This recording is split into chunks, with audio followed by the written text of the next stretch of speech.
cerita serial yang pernah ditayangkan oleh HBO itu adalah film Game of Thrones. Ingat kan, Kang Igat, Kang Tonggo, ingat kan? Nah, itu adalah film serial perang antar bangsawan untuk memperebutkan tahta kepemimpinan kerajaan tertinggi. Dan di situ dimunculkan bagaimana trik, bagaimana perang benar-benar perang secara fisik. Terus bagaimana kemudian mereka mengelabui para sesepuh dari masing-masing kerajaan itu. Dan rakyat akhirnya juga tidak memiliki kemampuan apapun untuk memposisikan diri. Yang kemudian ya politik di dalam Game of Thrones itu, dalam perebutan kekuasaan itu kurang lebih ya terjadi mirip-mirip dalam situasi saat ini. Oh, jangan-jangan presiden inspirasinya itu. Ya. Jadi Ya, itu Presiden Konoha. Masuk dalam pidatonya. Bisa jadi kan itu pernah disampaikan oleh pidato Bapak Presiden, dan saat itu juga mengingatkan negara-negara di seluruh dunia untuk hati-hati dalam perebutan kekuasaan atau dominasi dunia itu. Jangan sampai kemudian mengorbankan masyarakat kecil. Ada negara-negara kecil tertinggal dan menjadi korban dari persaingan antar kerajaan besar itu. Nah, ini bisa menjadi salah satu inspirasi bagaimana buat kita untuk mengembalikan rel demokrasi, bagaimana kepemimpinan diperebutkan secara bijak, secara arif, tanpa curang-curang, tanpa skenario yang disusun sedemikian rupa sehingga kemenangan itu tampaknya tidak benar-benar suara rakyat. Nah, ini kalau cerita negeri Konoha yang direfleksikan dari Game of Thrones itu. Nah, kawan-kawan, sekarang kita sudah sampai pada babak akhir nih. Presiden Indonesia sudah terpilih. Ini bukan soal Konoha lagi nih kan. Pak Prabowo sudah ditetapkan sebagai presiden. Mas Gibran sudah ditetapkan sebagai wakil presiden. Ada sisa-sisa katanya. Yang masalah hukum mungkin sudah beres, tapi masalah etik nggak beres katanya gitu. Gitu para ahli bilang kan? Bro, piye pendapatmu, bro? ya, jadi kalau kita lihat hasil keputusan MK yang dibacakan tanggal 22, kita kan dasarnya apakah ini adil bagi masyarakat. Jadi Mas Danang sudah ingatkan bahwa ujung-ujung masyarakat adil nggak? Walaupun bagi 92 juta itu adil putusan ini. Tapi bicara keadilan, sebenarnya hakim sudah melihat kalau mereka yakin dengan sumpah, memegang sumpah dan keyakinannya, seharusnya keputusan MK itu mungkin akan mencapai keadilan yang diinginkan, lebih dari 92 juta, nggak hanya di 90 juta juga. Nah, yang kedua adalah kalau ini terjadi, balik lagi, kalau kita bicara dissenting opinion dari beberapa hakim, akan terjadi tragedi berhukum dan berkonstitusi. Itu yang diingatkan. Nah, apakah keputusan MK ini akan berdampak atau beresidu akan terjadi chaos ke depan, kita nggak tahu. Tapi setidaknya ini menjadi warning bagi kita. Apalagi sebentar lagi pilkada nih. Kalau ini dikaitkan dengan cara yang pola yang sama dengan bansos dan perlinsos, gimana hancur nanti pilkada gubernur, wali kota, kabupaten, bupati. Nah, itu berantakan semua udah. Jadi modus operandi yang sama bisa diaplikasikan di sana. Nah, ini yang kita masyarakat coba untuk jangan maulah pola-pola gini, udah basi lah gitu loh.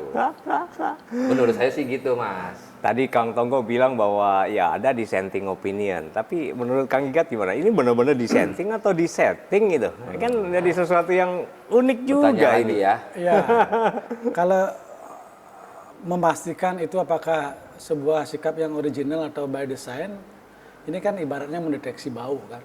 Mendeteksi Bau, rasa. Ya kan, bau. ada bau tapi kan susah ditemukan sumbernya gitu loh. Nah, apa yang terjadi di MK kemarin itu memang semua hakim sebenarnya mengakui gitu, bahwa ada misalnya bansos yang berhimpitan digunakan pada saat pemilu gitu ya. Secara Masa-masa waktu. ya. Iya, secara hukum benar memang ada aturannya dulu. Ada undang-undang APBN, Ada peraturan Perpres presiden. gitu loh, ada SKH Menq gitu loh. Menerima bansos Ada juga ini ya. aturannya. Nah, persoalannya adalah yang dikritisi oleh MK itu bahwa pembagian bansos pada momen berhimpitan dengan pemilu kan masalah sebenarnya. Artinya tidak salah, tapi ada bau-bau penyalahgunaan pasti gitu loh. Nah itu yang kemarin oleh 5 hakim dilihat hanya didasarkan pada bukti materi gitu loh. Padahal untuk menuju ke sana itu kan proses etikanya gitu loh. Etis nggak seorang presiden misalnya yang anaknya notabene bertarung menggunakan pada momen itu. Nah itu yang menurut saya problematik gitu loh. Sehingga ini pasti akan menjadi presiden. Jadi presiden. Iya. Tapi putusan MK di dalam amarnya menolak semua gugatan. Iya. Di dalam pertimbangannya menunjukkan bahwa bansos itu tidak melanggar. Gitu. Ini putusan dan Iya. pertimbangannya begitu kan. Nah, artinya kan ada tidak konsisten juga bahwa di Benar. dalam rekomendasi, di dalam putusan itu disebutkan agar membuat pengaturan lebih baik soal bansos Iya. dalam masa pemilu, ya kan? Iya, lebih Kan, Karena Mari? kita masih ingat pada saat Menteri Risma juga dipanggil oleh DPR RI. Itu kan diputuskan bahwa saya nggak tahu Ya, penggunaan anggarannya. seperti apa ya? Nggak diajak berunding lah. Tidak diajak berunding. Yang seharusnya anggaran itu dialokasikan melalui Kemensos, tapi ternyata tidak dan itu langsung digunakan. Yang seharusnya pendistribusian bansos itu juga sudah melalui by data, by name, by address. Siapa-siapa mereka yang berhak akan mendapatkannya. Bahkan kita lihat sendiri pembagian bansos itu melalui rumah istana kan? Sebagian. Ya, sebagian. Dan itu semua orang tahu bahwa anaknya presiden sedang mencalonkan. Lalu kemudian para menteri-menteri juga kan sudah bilang ini salam dari Pak Presiden atau seakan-akan bahwa Pak Presiden itu baik kan. Nah setelah itu baru kemudian masyarakat gegap gempita dengan harga beras yang melambung. Ya. Itulah sebabnya mungkin KPK juga mengeluarkan statement bahwa ke depan selama 3-4 bulan sebelum pilkada tidak boleh bagi-bagi boleh. bansos. Itu Jadi kan sebenarnya keliru juga bagi-bagi bansos iya. di timing mendekati pilkada atau Iya. pilpres kan? Berarti itu kan justifikasi bahwa ada persoalan. Ada persoalan. Bahwa bansos itu memiliki dampak elektoral kan gitu. Tapi 5 hakim MK kan tidak melihat begitu, Mas. Nah itu masalahnya Mas. Di luar ekspektasi gitu loh. Tapi sebenarnya juga KPK juga menurut saya harus menyelidiki itu. Ya. Karena ini kan penggunaan dana uang APBN negara, ya. APBN.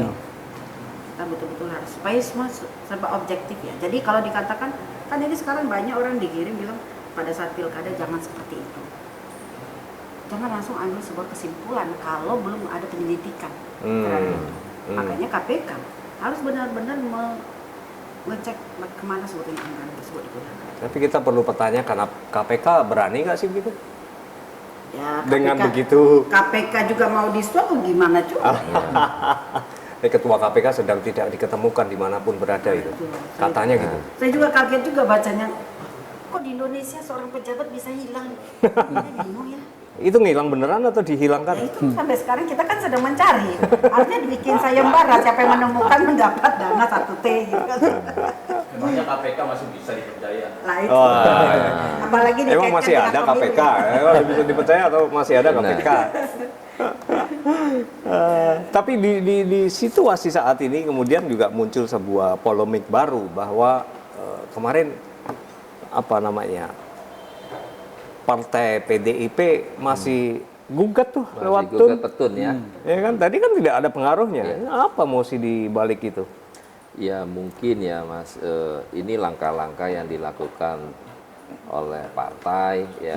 Saya nggak mau ngontarinya, cuman intinya berusaha mereka jalan apapun dicoba lah, dicoba apapun itu. Nanti juga mungkin masyarakat juga banyak yang mencoba untuk melihat bahwa ini perlawanan demokrasi. Ada yang membuat rencananya bikin long march ataupun ada apa Class action. class action, ada yang namanya juga petisi atau segala macam yang menyatakan bahwa demokrasi ini sudah rusak gitu. Dan kita memang masyarakat yang coba untuk yang melek akan situasi ini ya berusaha untuk melihat bahwa memang tidak baik-baik saja. Paling nggak Menyuarakan lah minimal gitu. Secerca harapan. Secerca. Ya mungkin ini juga jadi pembelajaran juga untuk katanya kan eranya sekarang orangnya Gen Z ya. Nah Gen Z itu kan banyak yang kuliah. Nah kalau mau ya mereka juga bikinlah entah tesis, entah skripsi, entah disertasi untuk coba lihat bahwa ini ada permasalahan pemilu ini supaya jadi pembelajaran buat kita semua gitu. Ya, tapi yang menarik juga masalah-masalah ini kan kemudian diangkat pula oleh para akademisi melalui. Nah, yang anehnya gini Mas, kan para guru besar sudah bersuara, tapi kok mahasiswanya diam ya? Itu yang aneh sebenarnya. Iya ya, kalau tidak seperti dulu kan kemarin-kemarin mereka yang ya, bergerak, guru besar, rektor ngeredam. Sekarang ini terbalik. Berarti anomali dong. Ini anomali lagi. Karena merasa begini, kalau dijawab melalui Facebook atau Twitter atau Instagram itu sudah seakan-akan sudah menyelesaikan masalah. Iya, gitu. Dulu mahasiswa demo. Nah, ada teman kita namanya demo, nah makanya itu dulu. Sekarang namanya demo karena emang dari dulu tukang demo. Nah, ini nggak ada nih yang sekarang coba mensuarakan nurani gitu ya. Apa Kang Demo itu sosok yang berani menyuarakan nurani? Yang saya tahu. Yang saya tahu. Apakah dia sekarang kemana saya juga nggak tahu sih. Yang pasti saya yakin beliau itu masih ada di sekitar sini. Ada di sekitar sini. Kuping saya panas. Maaf Mas. Ini banditnya muncul. Ya. Iya. Itu. Dari tadi kan dengar dari jauh nih. Bicara tentang setelah putusan MK. Coba lebih dekat ke Kang Tonggo supaya mesra gitu dan mic-nya masuk. Yang jadi pertanyaan saya, Kang Tonggo ini kan jago aksi. Nah, habis MK ini memutuskan, apakah masih mau turun juga? Masih kita tetap dong. Alasannya apa nih? Gitu. Alasannya gini loh, penegakan demokrasi itu siapapun yang memegang pemerintahan sekarang kita harus kawal. Karena demokrasi ini bukan miliknya rezim ini, tapi milik rakyat semua nih. Apalagi demokrasi lahir dari reformasi. Saat dulu kita berjuang dengan demokrasi. Musuh kita adalah mereka yang mau menghancurkan demokrasi. Sekarang kalaupun ada yang berani untuk menghancurkan itu ya kita lawan sama-sama gitu. Begitu Mas Demo. Semampunya, lawan semampunya kan. Lawan ya dengan kemampuan kita kan. Kemampuan dan sesuai aturan lah kalau orang bilang gitu. Sesuai aturan. Tapi yang kita lawan tidak menghargai aturan. Nah, justru bikin aturan-aturan baru. Anomali lagi. Nah, ini yang menarik Mas. Jadi apapun kemarin keputusan MK ada sisi positifnya bahwa di samping dissenting opinion MK kan juga menyatakan bahwa misalnya MK jangan dijadikan tempat sampah. Karena Hakim yang mulia Saldi. Ya, karena keterbatasan waktu penyelesaian perkara kan 14 hari. Mestinya memang harusnya selesai di tingkat tahapan secara berjenjang gitu ya. Kalau saja Bawaslu punya kewenangan yang besar. Jadi akhirnya hakim memutuskan bahwa itu sudah diselesaikan sama Bawaslu. Padahal nggak ada hasil itu sebenarnya. Padahal nggak selesai. Hanya laporan gitu loh. Jadi wajar MK itu menyampaikan hal itu. Kemudian yang kedua menurut saya MK juga menyampaikan bahwa ke depan ini siapapun nanti yang dalam kekuasaan, karena pemilu kan bukan hanya hari ini aja, buat saat ini aja. Jadi jangan sampai kekosongan hukum itu jadikan alasan untuk melakukan pembenaran-pembenaran. Sehingga ini sekarang menjadi tugasnya DPR, Mas.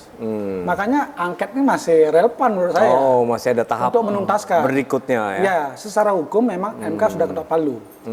Tapi secara politik, karena masih ada persoalan, ini bisa demi masa depan pemilu yang lebih baik.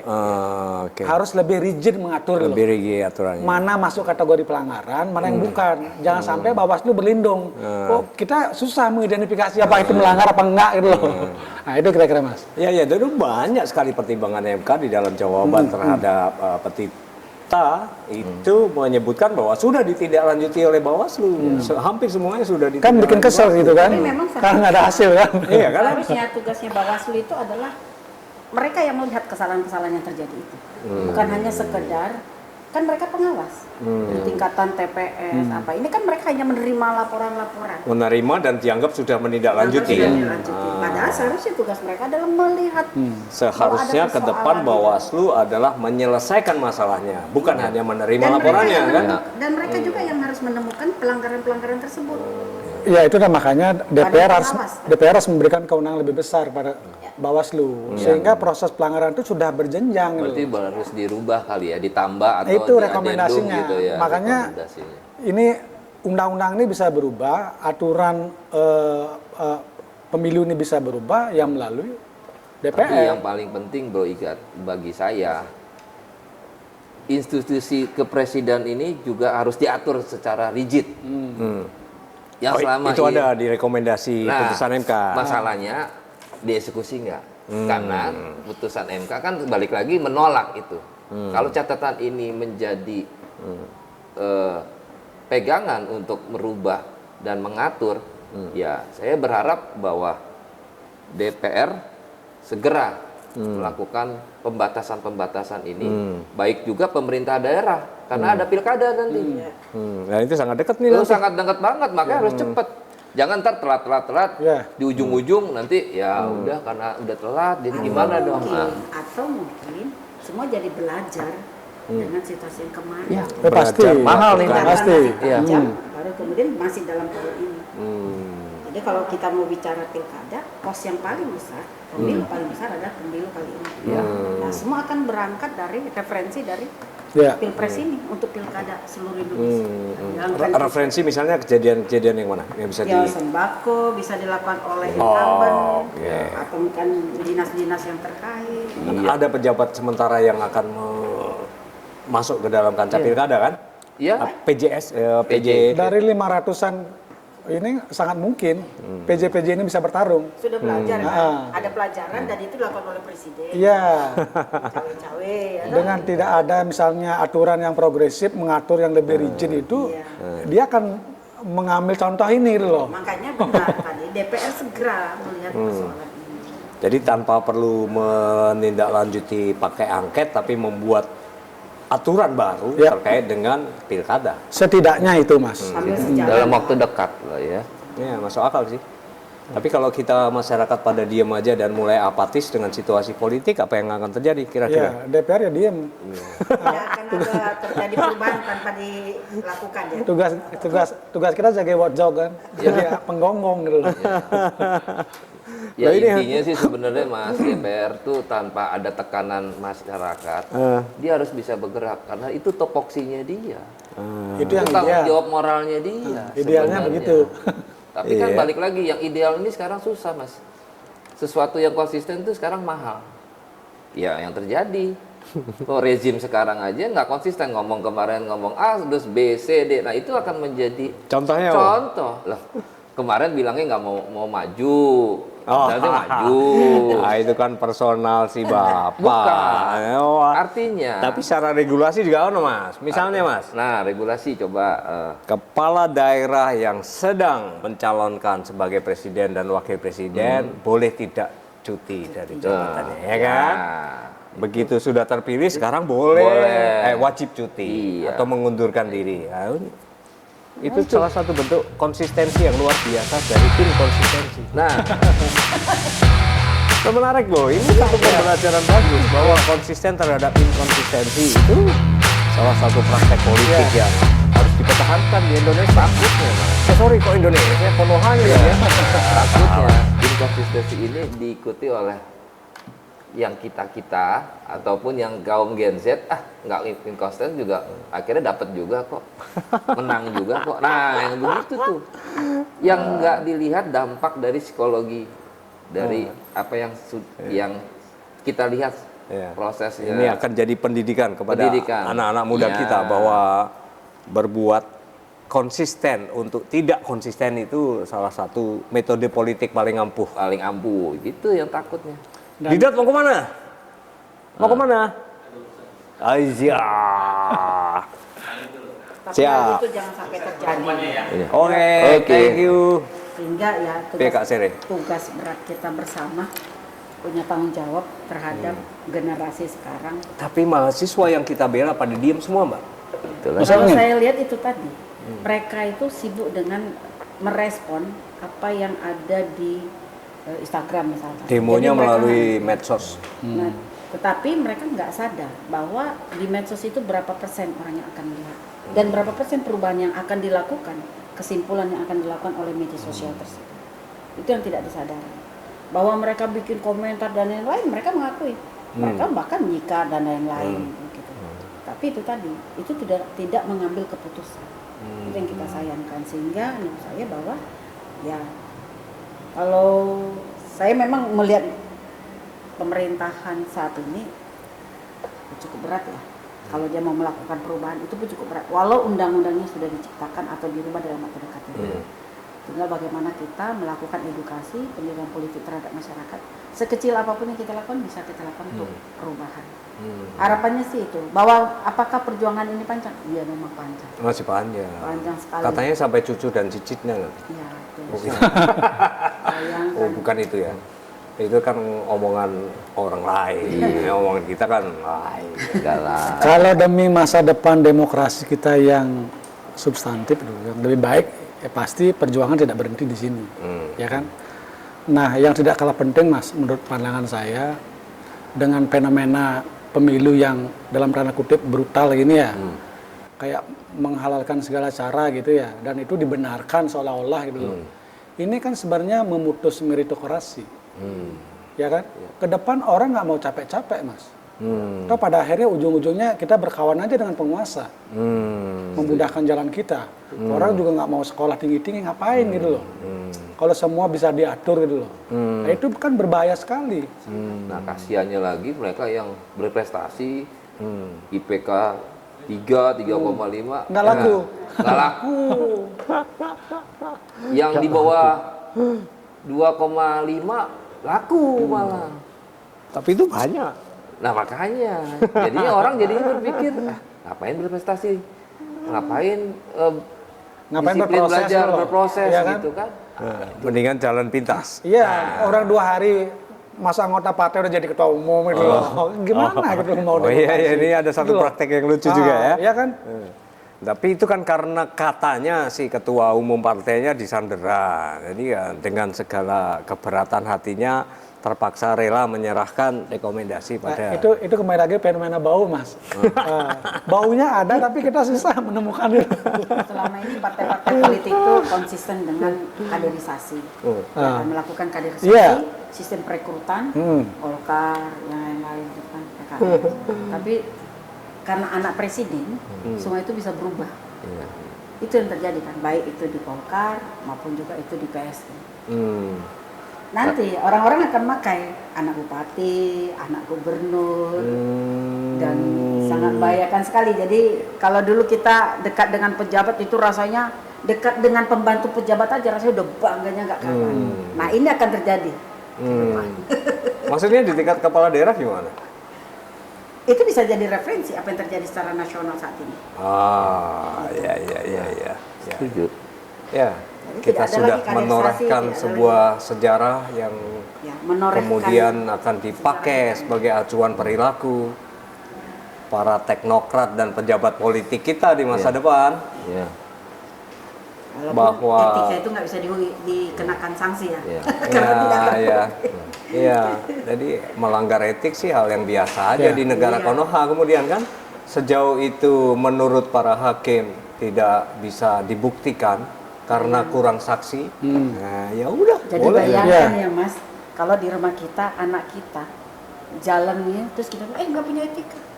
Dia akan bilang nggak ada bukti. Nggak ada bukti.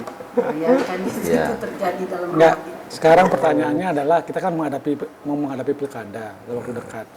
Apa menjadi bentuk optimisme kita bahwa pilkada juga akan menghasilkan kualitas kepemimpinan yang baik? Ya. Kalau misalnya regulasinya tidak berubah gitu loh, tidak ada terobosan-terobosan aturan gitu. Sementara penyelenggaranya masih sama, Iya. ya kan? Iya. KPU-nya tidak divonis, ya kan hanya etik, Bawaslu juga, ya kan? Dia akan menyelenggarakan lagi pilkada. Terus kita apa harapannya optimisnya menghasilkan pemimpin yang berkualitas loh. Benar juga, benar juga. Ini Ngeri juga ini Mas, sebuah ngeri-ngeri sedap loh. ini bukan hanya sebuah pertarungan antara elit partai dan elit calon-calon penguasa negeri ini ya, tapi ini juga membuat sebuah benchmark, sebuah budaya baru bagi anak didik kita, bagi anak-anak kita, tetangga kita, bahwa politik di Indonesia itu tergantung pada siapa punya kepentingan dengan modal cukup besar dan punya kedekatan dengan stakeholder yang menentukan pemenangan, ya kan? Jadi penentuan kemenangan itu bukan sekedar di masyarakat, tapi justru di lembaga-lembaga yang memiliki tugas untuk menentukan siapa menang siapa kalah, kan gitu kurang lebih. Kan seolah melegalkan kecurangan kan? Ya, dan kata seseorang ahli di sana bilang berbuatlah curang sebanyak-banyaknya sehingga dia tidak bisa dibuktikan. Iya. Iya, kalau slogannya Mas Danang tadi kan bukan rahasia. Iya gitu. Kita kan bicara hal-hal yang udah bukan rahasia lagi gitu. Ini udah hal-hal yang diketahui umum kan. Kawan-kawan ada catatan apa lagi nih? Kalau Sebelum saya sih kita lihat catatannya diusir di kafe yang ini. tadi Mas Danang sempat singgung mengenai tersandra. Nah, tapi bahayanya ada berapa oknum mungkin ingin disandra gitu. Maksudmu? Diminta untuk disandra gitu karena supaya bisa dapat Dapat bagian kue gitu dapat maksudnya. proyek, dapat. Jadi udah lah gue ikut disandra aja deh supaya juga dapat. Nah, itu yang bahaya mental-mental itu, Mas. Loh, kemarin ada salah satu bupati yang merelakan diri menjadi pendukung salah satu paslon, akhirnya Tangkap disangkain KPK. juga oleh KPK gitu kan. Nah, itu. Artinya kan Itu. bukan jaminan itu. Makanya Mungkin gagal Mungkin wilayah itu tugasnya. gagal menang. ada takutnya mentalnya menyandrakan diri. Udahlah, gue disandra aja nggak apa-apa. Bikin kasus aja deh. Gitu. Jadi memang ada banyak omongan di warung kopi kan bilang bahwa situasi saat ini tergantung you dihadapin pada dua pistol gitu katanya kan. Iya. Satu pistol ancaman, satu pistol lipatan. Ya. Berarti satu Katanya yang gitu. beneran, pistolnya beneran. Satu beneran, satu iming-iming. Kayak logonya Guns N' Roses itu Mas. Iya, iya, Satu pistol, satu mawar ya kan. Nah, you mau ditembak dengan ancaman pidana atau you mau gua kasih mawar gitu kan, kurang lebih kayak gitu nih. Kang Gigat, apa? Ya, catatan saya bahwa ruang hukum itu sebenarnya masih terbuka ya. Kalau kita bicara menggugat pemilu. Salah satunya misalnya petun yang dilakukan oleh PDI Perjuangan. Kemudian kelompok masyarakat juga diberikan ruang mengajukan class action. Kerugian akibat kebijakan kan gitu. Nah, yang paling menurut saya ke depan ini diperjuangkan adalah bagaimana DPR ini melihat ini persoalan gitu loh. Bahwa pemilu ini persoalan. Dari mana kita mengukurnya? Buktinya putusan hakim tidak bulat. Itu jadikan ukuran sehingga angket ini sebenarnya kepentingan semua partai, Mas. Bukan hanya kepentingannya partai koalisinya Ganjar Mahfud, bukan. Tapi demi perbaikan, karena juga ada rekomendasi membuat norma-norma baru sehingga peran Bawaslu benar-benar lebih tajam gitu. Karena jelas dia bisa mengidentifikasi mana pelanggaran, mana bukan. Jadi sekarang kita berharap banyak sebenarnya sama DPR. Cuman DPR punya goodwill nggak? Kan itu pertanyaannya. Ya. DPR punya goodwill nggak gitu ya? Dan punya waktu nggak untuk benar-benar bekerja keras memperbaiki regulasi supaya nanti tidak disalahgunakan di era pilkada dan pilpres berikutnya. Tapi setiap 5 tahun sekali kan undang-undang pemilu selalu diganti. Betul nggak Kak Seri? Sesuai kebutuhan, ya kan? Tapi belum rigid. Harus lebih rigid lagi. Ya, salah satu catatan yang menarik yang kita bisa temukan terkait dengan situasi saat ini adalah bagaimana DPR merespon situasi politik ini yang tampaknya ya tidak baik-baik saja. Dan kita ada di ujung permasalahan ekonomi dengan kompetisi global yang semakin parah. Nilai dolar, nilai rupiah kita udah anjlok. Harga emas tinggi. Harga emas tinggi, produktivitas manufaktur Indonesia juga sangat menurun. Kita lihat kemarin data dari Gaikindo katanya penjualan truk menurun 30%. Nah, ini luar biasa. Penjualan truk yang menurun segitu banyak persen artinya angkutan logistik menurun. Kalau angkutan logistik menurun itu artinya produksi barang-barang turun. Itu bro, gimana bro? Nah ini situasi yang harus dihadapi oleh pemerintahan kita ke depan. Terakhir untuk Kak Sere, ada Ya, kalau note? untuk pemerintahan saya sendiri saat ini ya sedang tidak berharap banyak. Nah, tidak Maksudnya pemerintahan siapa ini? Ya, pemerintahan Rezimnya sekarang. Rezim sekarang. Artinya kan pasti berkaitan dengan menterinya, baru DPR sebelum pelantikan. Ini kan pasti saling mempengaruhi. Apalagi yang naik sekarang ini adalah anaknya Presiden Jokowi. Jadi saya hanya berharap dan ada yang bisa kita lakukan untuk masyarakat. Ayo lakukan perubahan sekecil apapun. Karena perubahan yang kecil dari tingkatan RT, RW, lingkungan kita itu yang bisa merubah pola pikir kita. Sehingga bagaimana kita bertahan untuk hidup maupun juga bagaimana kita bertahan untuk mengembangkan hidup. Jangan berharap banyak kepada pemerintah saat ini karena mereka juga lahir dari cacat hukum, dari hukum yang salah. Setuju Mas. Kenapa? Karena mereka aja udah sekarang aja di WhatsApp group sudah kelihatan tuh untuk menteri-menteri udah keluar tuh nama menteri ini. Jadi gimana mereka mau mikirin lebih baik gitu. Di WAG udah WAG bagi-bagi, itu udah bagi-bagi. udah bagi-bagi rencana kursi. Udah. Ada nama saya nggak di dalam? Itu. Jangan-jangan Mas Danang udah ada. Nama kita udah di blacklist. Jadi udah repot sendiri mereka bagi-baginya, nggak mungkin mikirin kita rakyat gitu loh. Ya, oke teman-teman ya, kita udah cukup nih, ngopinya udah habis, mau beli Iya. kopi lagi kayaknya udah habis duit kita nih. Ini gorengannya masih oke. Gorengan masih tapi kopinya habis Masih jadi ya ada udahlah. kopi. Oke kawan-kawan, bukan rahasia. Terima kasih atas